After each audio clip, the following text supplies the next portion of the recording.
નમસ્કાર વિદ્યાર્થી મિત્રો,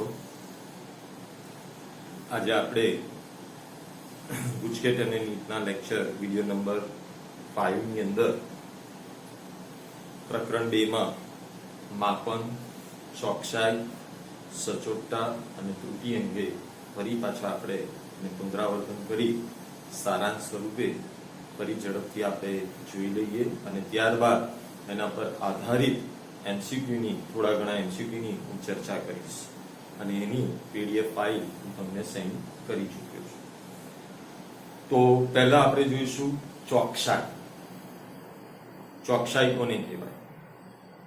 તો કોઈ પણ ભૌતિક રાશિના માપનની ચોકસાઈ, કોઈ પણ ભૌતિક રાશિના માપનની ચોકસાઈ તે રાશિના માપેલા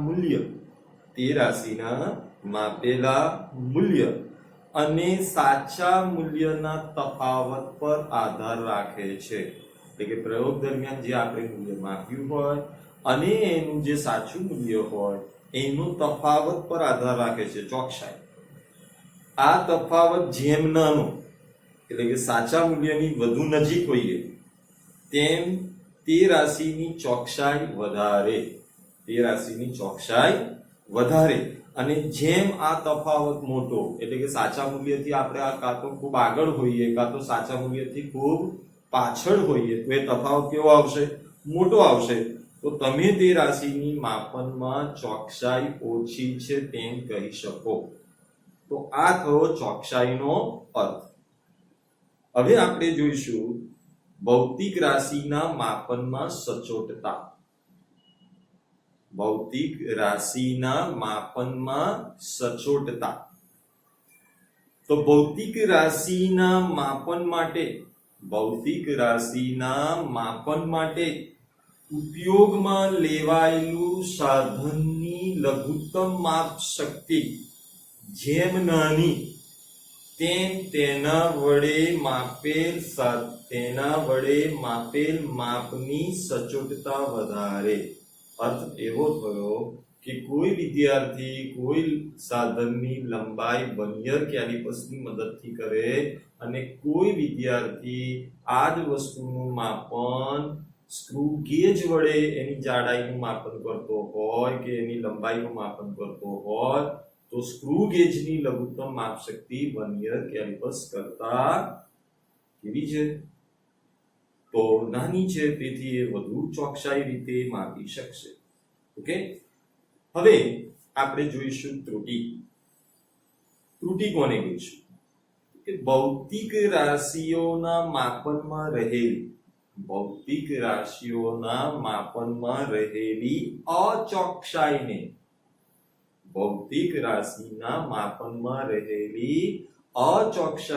ત્રુટિ કહે છે.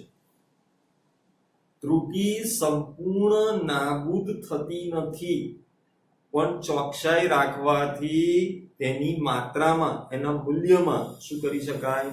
ઘટાડો કરી શકાય. પણ એને 100% આપણે નાબૂદ કરી શકતા નથી. એટલે ત્રુટિ તો હર હાલમાં રહેશે. એટલા માટે ભૌતિક વિજ્ઞાનની અંદર કોઈ પણ અવલોકન જ્યારે દર્શાવીએ ત્યારે તેની સાથે ત્રુટિનો પણ ઉલ્લેખ કરવામાં આવે છે. આ ત્રુટિઓને બે પ્રકારમાં વહેંચી છે આપણે. એમાં પહેલો પ્રકાર છે વ્યવસ્થિત ત્રુટિ અને બીજો પ્રકાર છે અવ્યવસ્થિત ત્રુટિ. વ્યવસ્થિત ત્રુટિ કાં તો ધન જ હોય કાં તો ઋણ જ હોય, પરંતુ અવ્યવસ્થિત ત્રુટિ વિશે આપણે કોઈ આગાહી નથી કરી શકતા. એ પ્રયોગ દરમિયાન સડનલી અંદર દાખલ થાય અને તે પોઝિટિવ બી હોઈ શકે, તે નેગેટિવ પણ હોઈ શકે. ઓકે, વ્યવસ્થિત ત્રુટિને આપણે 3 વિભાગમાં વહેંચી છે. સાધનની ત્રુટિ એટલે કે સાધનના કેલિબ્રેશનમાં, સાધનની અંદર એની બનાવટમાં જ કંઈ ખામી હોય તો એના લીધે જે ત્રુટિ દાખલ થતી હોય તેને આપણે સાધનની ત્રુટિ. આની વિગતે ચર્ચા આપણે જ્યારે ઝૂમ એપ પર ભણી રહ્યા હતા ત્યારે આપણે કરી જ છે. માત્ર અત્યારે ગુજકેટ અને નીટના લીધે હું તમને એને સારાંશ સ્વરૂપે જલ્દીથી એને રિવિઝન કરાવી રહ્યો છું, બીજું કાંઈ નહીં. પ્રયોગ પદ્ધતિના કારણે ઉદ્ભવતી ત્રુટિ. પ્રયોગ પદ્ધતિને પ્રયોગ કરનાર પ્રયોગાર્થી બરાબર સમજ્યો જ ના હોય તો એના લીધે પણ કેટલીક વખતે ત્રુટી ઉદ્ભવે છે. ત્યારબાદ વ્યક્તિગત ત્રુટી. કેટલાક પ્રયોગકર્તાઓ પૂર્વગ્રહથી અથવા તેમની આદતોથી એ ટેવાયેલા હોય અને પરિણામ સ્વરૂપે એમાં એવી ભૂલો જ કર્યા કરતા હોય, બેધ્યાનપણું હોય. ઓકે, પ્રેક્ટિકલ માટે એટલી સિરિયસનેસ હોય જ ના. તો આવા પ્રોબ્લેમના લીધે જે માપનમાં ત્રુટિ ઉદ્ભવે છે એને આપણે વ્યક્તિગત ત્રુટિ તરીકે ઓળખીએ છીએ.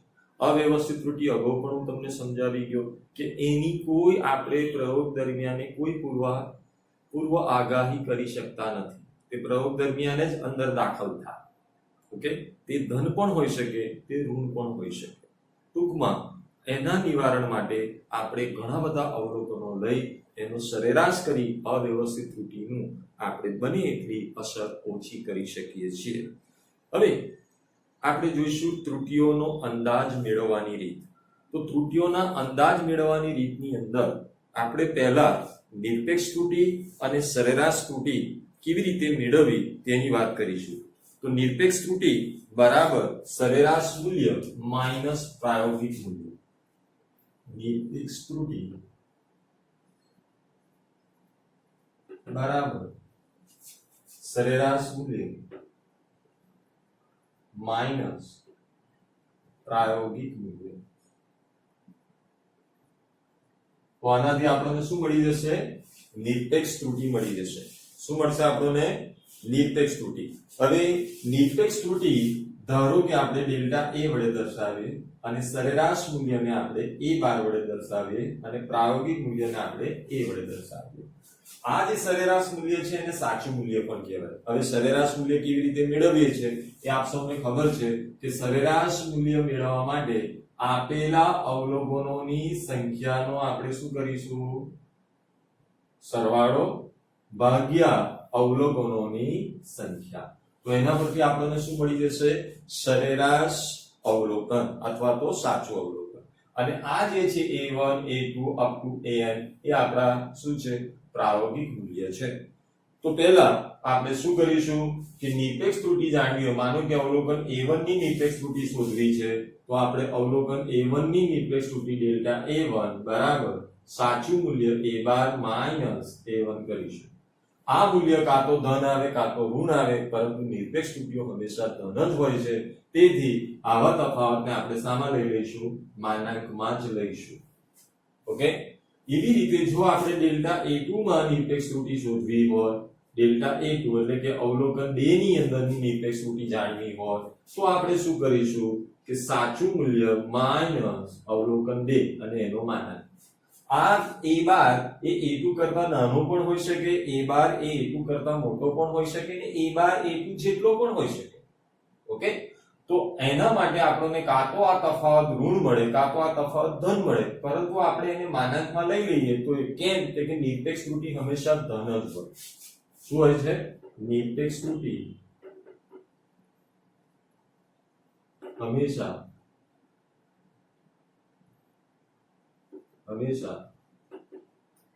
ધન હોય. આ ખાસ યાદ રાખો. નિરપેક્ષ ત્રુટિ હંમેશા કેવી હોય? ધન જ હોય. એટલે આપણે એને માનાંકમાં જ લઈશું. હવે આપણે આ જે નિરપેક્ષ ત્રુટિઓ શોધી એનો સરેરાશ શોધવો હોય તો આપણે એને સરેરાશ નિરપેક્ષ ત્રુટિ કહીશું. તો હવે સરેરાશ નિરપેક્ષ ત્રુટિ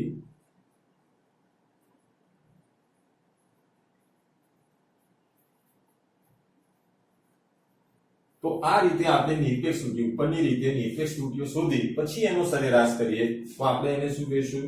ડેલ્ટા a બાર બરાબર માનાંકમાં ડેલ્ટા a1 આ રીતે શોધી લેવાનું. પછી માનાંકમાં delta a2 plus dash dash dash plus માનાંકમાં ડેલ્ટા an એટલે કે n માં અવલોકનની સરેરાશ નિરપેક્ષ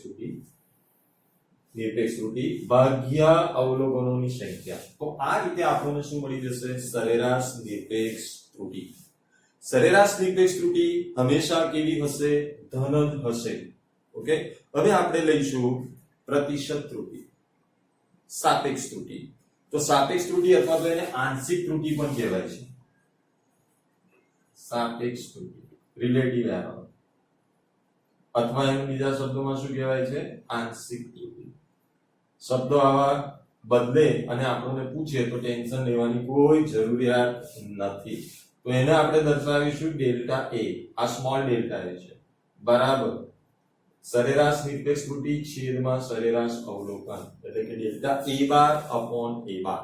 તો આપણને શું મળી જશે? સાપેક્ષ ત્રુટી મળી જશે, અથવા તો આંશિક ત્રુટી મળી જશે, રિલેટિવ એરર મળી રહેશે. અને એનું મૂલ્ય સરેરાશ નિરપેક્ષ ત્રુટી કરતા ખૂબ ઓછું હોય. સરેરાશ નિરપેક્ષ સૌથી વધારે મૂલ્ય કોણ ધરાવશે? સરેરાશ નિરપેક્ષ ત્રુટી. એનાથી ઓછું કયું દર્શાવશે? સાપેક્ષ ત્રુટી. અને એનાથી બી ઓછું કોણ દર્શાવશે? પ્રતિશત ત્રુટી.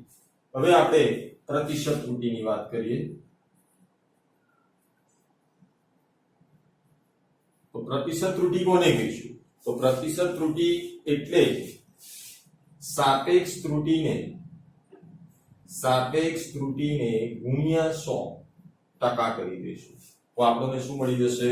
પ્રતિશત ત્રુટી. એટલે કે delta a bar upon a bar into 100%. તો આ રીતે આપણે શું મેળવી શકીએ છીએ? પ્રતિશત ત્રુટી. તો આ થઈ આપણી ત્રુટીઓની, એટલે કે પહેલા નિરપેક્ષ ત્રુટી કેવી રીતે મેળવાય, પછી સરેરાશ નિરપેક્ષ ત્રુટી કેવી રીતે મેળવાય, સાપેક્ષ ત્રુટી કેવી રીતે મેળવાય અને પ્રતિશત ત્રુટી કેવી રીતે મેળવાય. આ બધી જ ડિટેલ્સ આપણે બહુ જ સારી રીતે ઝૂમ એપ પર શીખી ગયા છે, પણ તેમ છતાં આપણે અહીં આગળ રિવિઝન કરી રહ્યા છે. હવે આપણે જોઈશું ત્રુટીઓનું સંયોજન. કારણ કે કેટલાક વિદ્યાર્થીઓએ પાછળથી એડમિશન લીધા હોય તો એમને ગુજકેટ અને નીટના લેક્ચરોમાં સમજ નહીં પડે, માટે હું અત્યારે ફરીથી એનું પુનરાવર્તન કરી આપણે આગળ વધી રહ્યા છે અને તમને યાદ પણ થઈ જાય. જે લોકોએ તૈયારી કરી છે એનું રિવિઝન પણ થઈ જાય. ઓકે, તો બે કામ કરી રહ્યા છે. હવે આપણે જોઈશું ત્રુટીઓનું સંયોજન. તો ત્રુટીઓના સંયોજનમાં આપણે સરવાળા બાદબાકી ત્રુટીઓના જોયા હતા અને ભાગાકાર ગુણાકાર અને ઘાતાંકના નિયમો. તો આટલા નિયમો ફરી આપણે યાદ કરી લઈએ, ફરી આપણે રિવિઝન કરી લઈએ. બરાબર છે? ઇન્સ્ટન્ટ ત્વરિત રિવિઝન, બહુ વધારે ડિટેલ્સમાં નહીં ઉતરું અત્યારે. તો હવે ત્રુટીઓના સરવાળા બાદબાકી. તો ત્રુટીઓના સંયોજનમાં સરવાળા બાદબાકી એટલે નિરપેક્ષ ત્રુટીઓનો જ સરવાળો કરવો. શું કરવાનો? બાદબાકી હોય કે સરવાળો હોય, નિરપેક્ષ ત્રુટીઓનો જ આપણે શું કરવાનો છે? સરવાળો કરવાનો છે. દાખલા તરીકે ત્રુટીઓમાં સરવાળા બાદબાકી આ સામાન્ય બીજગણિત જેવા નથી, ભૌતિક વિજ્ઞાનના પોતાના આગવા નિયમો છે. દાખલા તરીકે આપણે બે અવલોકન લઈ રહ્યા છે, a અને બીજું અવલોકન છે b. તો z બરાબર a plus or minus b. Plus or minus b કેમ લખ્યા છે? કારણ કે આપણે ત્રુટીઓના શું કરી રહ્યા છે? સરવાળા અને બાદબાકી. તો a અને b અવલોકનમાં ઉદ્ભવતી મહત્તમ નિરપેક્ષ ત્રુટી, મહત્તમ નિરપેક્ષ ત્રુટી. તો a અને b માં ઉદ્ભવતી મહત્તમ નિરપેક્ષ ત્રુટી એટલે કે ડેલ્ટા z બરાબર delta a plus delta b. તો આ શું મળી ગઈ આપણને? મહત્તમ નિરપેક્ષ ત્રુટી. હવે આ ઝેડમાં મહત્તમ પ્રતિશત ત્રુટી જો આપણે જાણવી હોય, ઝેડમાં મહત્તમ પ્રતિશત ત્રુટી, ઝેડમાં મહત્તમ પ્રતિશત ત્રુટી. તો પ્રતિશત ત્રુટી એટલે ગુણ્યા 100 તો કરવા જ પડશે. કોને? સાપેક્ષ ત્રુટી. તો પહેલા આપણે એમની સાપેક્ષ ત્રુટીઓ શોધીને પછી એને ગુણ્યા 100 કરી દઈશું. તો હવે આપણને શું મળશે? Delta z by z into 100% થશે. તો આ z માં શું મળી ગઈ? પ્રતિશત ત્રુટી, સાપેક્ષ ત્રુટી. એને ગુણ્યા 100 કરી દઈએ તો આપણને શું મળશે? z માં. હવે z બરાબર ડેલ્ટા z બરાબર શું છે? તો ડેલ્ટા z બરાબર delta a plus delta b. અને z બરાબર શું છે? તો z બરાબર a plus or minus b છે. ખાસ ધ્યાન રાખો. તો ડેલ્ટા z ની કિંમત અહીંયા મૂકીએ તો delta a plus delta b. હવે z ની, તો z ની કિંમત કેટલી છે? z a plus or minus b. એટલે અહીંયા આવશે a plus or minus b. જો સરવાળો કરતા હોય તો પ્લસ ની નિશાની લો અને બાદબાકી કરતા હોય તો માઇનસ ની. અહીંયા ઉપર કોઈ ફેરફાર નહીં કરવાનો. કેમ? કારણ કે સરવાળા અને બાદબાકીમાં નિરપેક્ષ ત્રુટીઓનો તો શું થાય? સરવાળા અને બાદબાકીમાં નિરપેક્ષ ત્રુટીઓનો તો સરવાળો જ થાય. તો આ ખાસ યાદ રાખવા જેવી વાત હતી. હવે આપણે નેક્સ્ટ મુદ્દા તરફ જઈએ, ગુણાકારમાં ત્રુટી. હવે આપણે જોઈશું ગુણાકારમાં ત્રુટી. તો માનો કે z બરાબર ab છે, તો આ ગુણાકાર છે. z બરાબર ab. હવે એની અંદર આપણે પહેલા મહત્તમ નિરપેક્ષ ત્રુટી જોઈએ. z માં મહત્તમ નિરપેક્ષ ત્રુટી, z માં મહત્તમ નિરપેક્ષ ત્રુટી. હવે નિરપેક્ષ ત્રુટી એટલે નિરપેક્ષ ત્રુટીઓનો સરવાળો જ કરવાનો. એટલે કે હવે આપણે શું લખી શકીએ અહીંયા delta a plus delta b આવું લખી શકીએ. હવે z માં મહત્તમ સાપેક્ષ ત્રુટી, z માં મહત્તમ સાપેક્ષ ત્રુટી,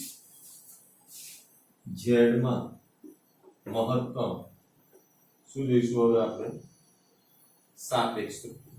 તો સાપેક્ષ ત્રુટી આપણે જાણીએ છીએ ડેલ્ટા z બાય z. તો અહીંયા શું થશે ગુણાકાર છે એટલે delta a upon a plus delta b upon b. ગુણાકાર હોય કે ભાગાકાર હોય સાપેક્ષ ત્રુટીઓનો શું થાય સરવાળો થાય. તો જ્યારે સાપેક્ષ ત્રુટીઓ લઈએ તો delta a by a plus delta by b. હવે z માં મહત્તમ પ્રતિશત ત્રુટી. તો પ્રતિશત ત્રુટી જાણીએ છીએ આપણે. તો પ્રતિશત ત્રુટીને આપણે શાના વડે દર્શાવીશું? તો પ્રતિશત ત્રુટીને આપણે ડેલ્ટા વડે એને ગુણ્યા 100 કરી દઈશું. ઓકે, એટલે કે delta z by z into 100%. એટલે ડેલ્ટા z બાય z ની વેલ્યુ આ છે, એટલે કે delta a by a into 100% plus delta b by b into 100%. Okay, આ જ વાતો ફરી પાછી ભાગાકારમાં પણ તે જ રહેશે. તો ભાગાકારમાં ત્રુટી માટે શું કરશો? તો ભાગાકારની અંદર આની જગ્યાએ શું થશે? ભાગાકારમાં z બરાબર a upon b. z બરાબર શું આવશે? a upon b. તો નિયમમાં કોઈ ફેરફાર નહીં થાય. ગુણાકાર હોય કે ભાગાકાર, નિયમ આનો આ જ રહેશે. જ્યારે કે સરવાળા અને બાદબાકીમાં આ રહેશે. ઓકે, હવે ઘાતાંક વાળા પદોમાં ત્રુટી આપણે જોઈશું.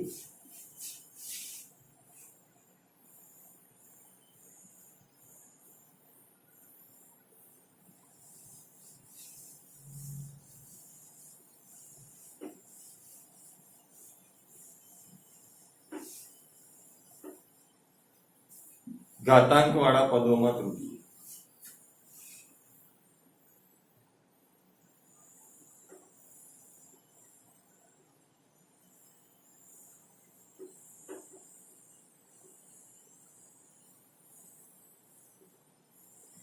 ઘાતાંક વાળા પદોમાં ત્રુટી દાખલા તરીકે આપણે z બરાબર ધારી લઈએ. z બરાબર a raised to n upon b raised to n.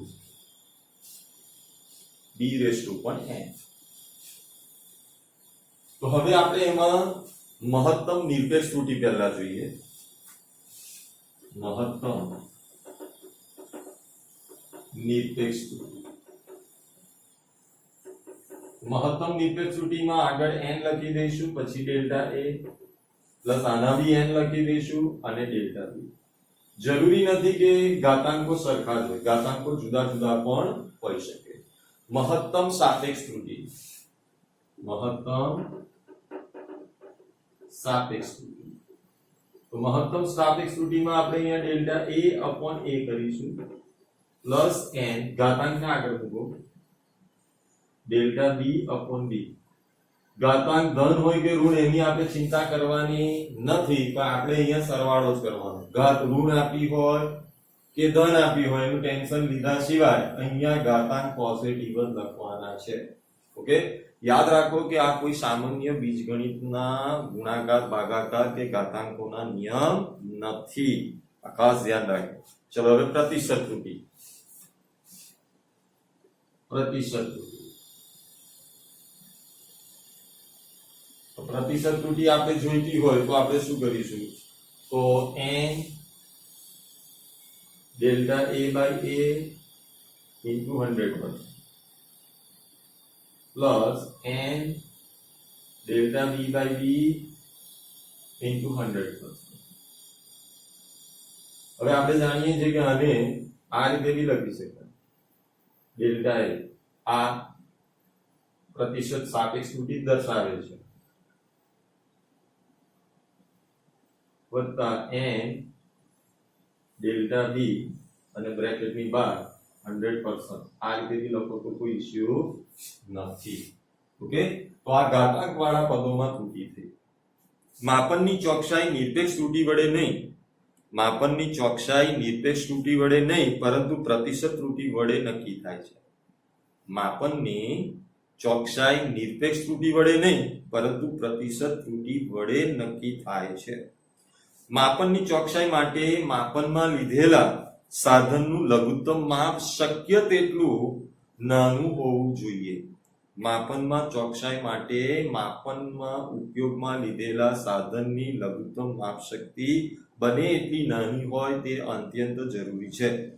નિરપેક્ષ ત્રુટિ ધન અને ઋણ બંને નિશાની વડે એકી સાથે દર્શાવે છે, પ્લસ ઓર માઇનસ.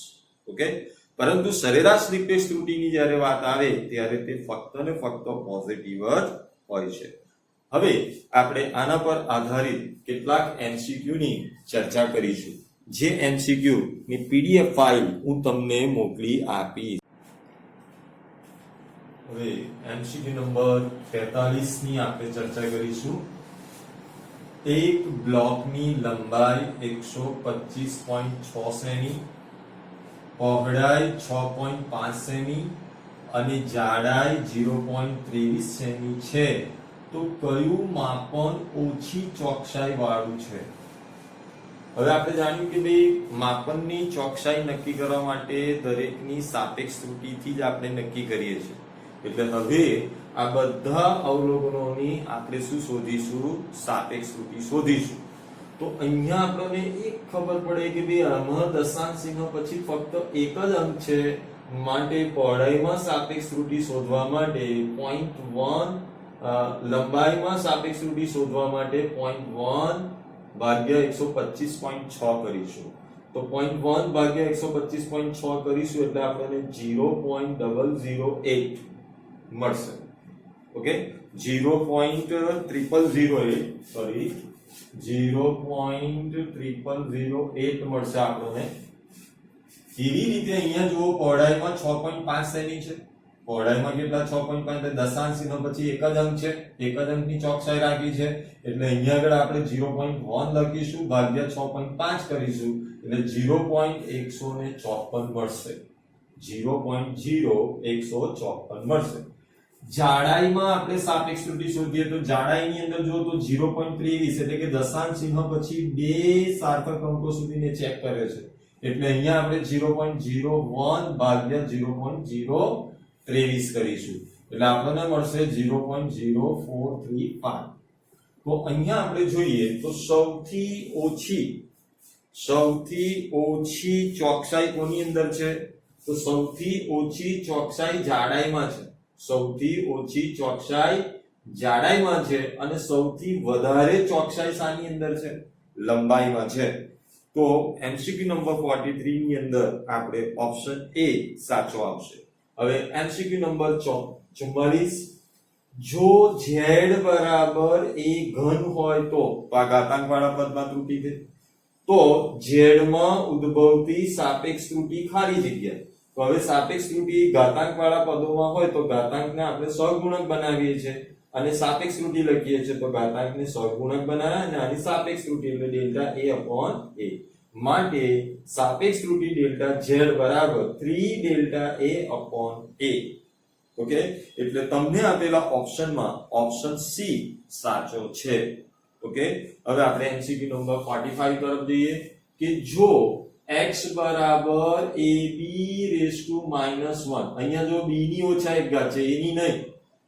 ઓકે, માં મહત્તમ પ્રતિશત ત્રુટિ ખાલી જગ્યા થાય. હવે એ ઓપ્શનોમાં આપણે લઈએ તો x બરાબર a ના છેદમાં b લખાય. હવે સાપેક્ષ ત્રુટિ લખીએ તો આની a ની સાપેક્ષ ત્રુટિ સાપેક્ષ ત્રુટી આપણે લખવી છે તો x ની સાપેક્ષ ત્રુટી delta x upon x into 100%.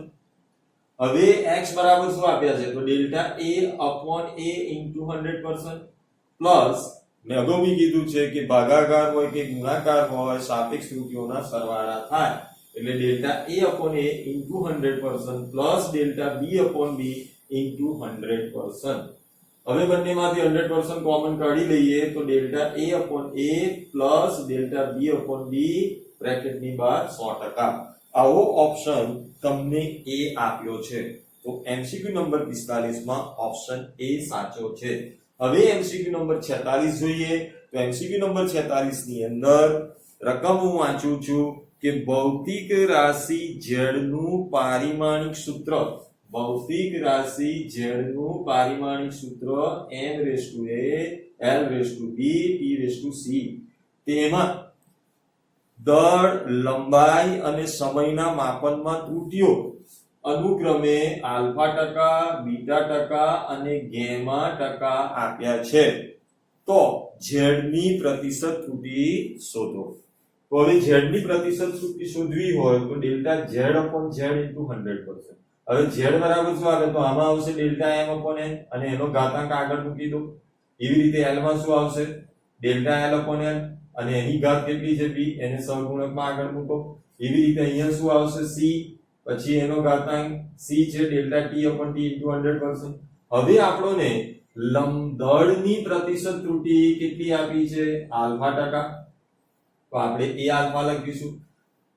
લંબાઈમાં પ્રતિશત ત્રુટી કેટલી આપી છે બીટા ટકા એટલે અહીંની જગ્યાએ ડેલ્ટા l upon n ની જગ્યાએ બીટા લખી દઈશું. એવી રીતે સમયમાં પ્રતિશત ત્રુટી કેટલી આપી છે ગેમા તો આપણે એની જગ્યાએ c ગેમા લખીશું. હવે બધામાંથી પર્સન્ટેજ કોમન કાઢ લો એટલે a alpha plus b beta plus c gamma બ્રેકેટની બહાર પર્સન્ટેજ એવો ઓપ્શન તમને આપ્યો હોય એ તમારો જવાબ છે તો ઓપ્શન c એનો સાચો જવાબ છે. હવે MCQ નંબર 47 તરફ આપણે જઈએ તો MCQ નંબર 47 માં આપણે આગળ તરફ વધતા જઈએ તો MCQ નંબર 47 નો હું પ્રોબ્લેમ વાંચું છું તો એ છે ભૌતિક રાશિના સમીકરણ z બરાબર a⁴ b⁴ છેદમાં c d⁵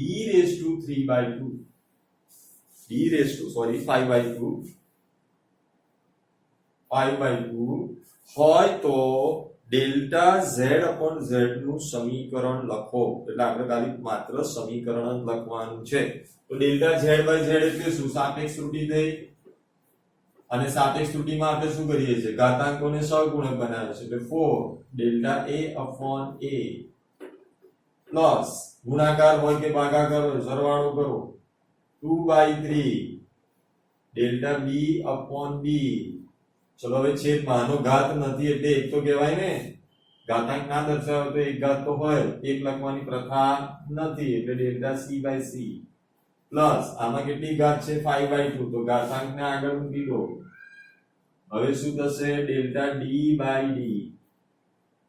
તો આવું જે કંઈક બી આપ્યું હોય આપણો જવાબ છે તો આપણે જ્યારે બધા ઓપ્શન ચેક કરીશું તમે પીડીએફ ફાઇલ આપી છે એમાં ચેક કરજો તો ઓપ્શન બી એમાં સાચો છે. કોઈ વખતે પ્રિન્ટિંગ મિસ્ટેક હોય તો જોઈ લેજો. હવે 48 માં આપણે જોઈએ 48 આ તો MCQ નંબર 47. હવે આપણે જોઈશું 48. તો ગતિ ઊર્જા k અને રેખીય વેગમાન p વચ્ચેનો સંબંધ k બરાબર p²/2m. k બરાબર શું આપ્યો છે સંબંધ ગતિ ઊર્જા k વેગમાન p²/2m હોય તો k ના માપનમાં સાપેક્ષ ત્રુટી ડેલ્ટા k/k નું સમીકરણ શું થશે. ફરી પાછું આપણને સમીકરણ જ પૂછ્યું છે તો હવે ડેલ્ટા k/k નું સાપેક્ષ ત્રુટીનું સમીકરણ આપણે મેળવીશું. ઓકે તો હવે k માં સાપેક્ષ ત્રુટી બરાબર. હવે એમાં m દળ m આપણને અચળ આપ્યું છે એટલે કે દળ આમાં કઈક રીતે ભાગ ભજવતો નથી તો ખરેખર આપણે સૂત્ર શું લખી શકીએ ડેલ્ટા k/k બરાબર. હવે આની ઘાત કેટલી છે 2 એટલે આગળ લખીશું ડેલ્ટા p/p હવે આ તો સંખ્યા છે એટલે આપણે m માં તો plus delta m upon n, પરંતુ આપણને m કેવો આપી દીધો છે, m કેવો આપ્યો છે અચળ, એટલે આમાં કોઈ ફેરફાર થતો નથી. તો હવે ડેલ્ટા k બાય k બરાબર શું થશે, ફક્ત વેગમાનમાં જ ફેરફાર થાય છે એટલે ડેલ્ટા p બાય p. તો આવો આપણો જે આન્સર હોય, ઓપ્શન આપ્યો હોય એ આપણો આન્સર છે. તો એવો ઓપ્શન તમને આપી દીધો છે, ઓપ્શન નંબર A. તો 48 માં A આવશે.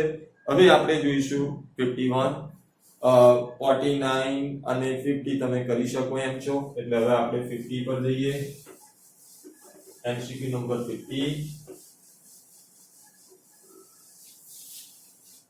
એક વિદ્યુત બલ્બ ને V બરાબર, V વોલ્ટેજ છે, V બરાબર 6.0 પ્લસ ઓર માઇનસ 0.1 વોલ્ટ આપતા તેમાંથી I એટલે કે વિદ્યુત પ્રવાહ I કેટલો પસાર થાય છે, 4 પ્લસ ઓર માઇનસ 0.2 એમ્પિયર.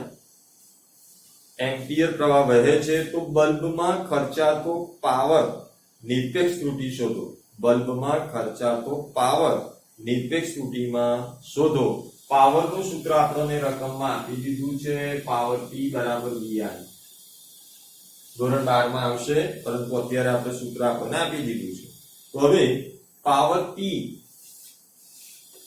બરાબર VI, તો આ આના સાચા મૂલ્ય છે. આને આપણે V કહીશું, પ્લસ ઓર માઇનસ આને ડેલ્ટા V કહીશું, એવી રીતે આને I કહીશું અને આને plus or minus delta I કહીશું. તો પહેલા આપણે આ બેનો ગુણાકાર કરીએ તો 6.0 ગુણ્યા 4 એટલે 6 ચોક 24, એટલે આપણને પાવર કેટલો મળી ગયો, 24 વોટ આપી ગયો. હવે આપણે પાવરમાં મહત્તમ સાપેક્ષ ત્રુટિ, તો અહીંયા ગુણાકાર થઈ રહ્યો છે, પાવરમાં સાપેક્ષ ત્રુટિ. તો સાપેક્ષ ત્રુટિ ડેલ્ટા P upon P બરાબર delta V upon V plus delta I upon I લખાય. ચલો હવે ડેલ્ટા V આ પાછળ છે એ ડેલ્ટા V, તો એ કેટલો છે 0.1, V કેટલો છે 6, ડેલ્ટા I કેટલો છે તો ડેલ્ટા I 0.2, I કેટલો છે 4, એટલે 0.1 ભાગ્યા 6 કરીશું. 0.1 ભાગ્યા 6 કરતા આપણને કેટલા મળશે, 0.017 વત્તા 0.2 ભાગ્યા 4 કરો એટલે 0.05. આ બેનો સરવાળો કરી દો તો એ બેનો સરવાળો આવશે 0.067. તો આ મળી. હવે આપણે ડેલ્ટા P શોધવો છે, તો ડેલ્ટા P બરાબર 0.067 ગુણ્યા P. હવે P તમે શોધી લાવ્યા 24, એટલે 0.067 ગુણ્યા 24.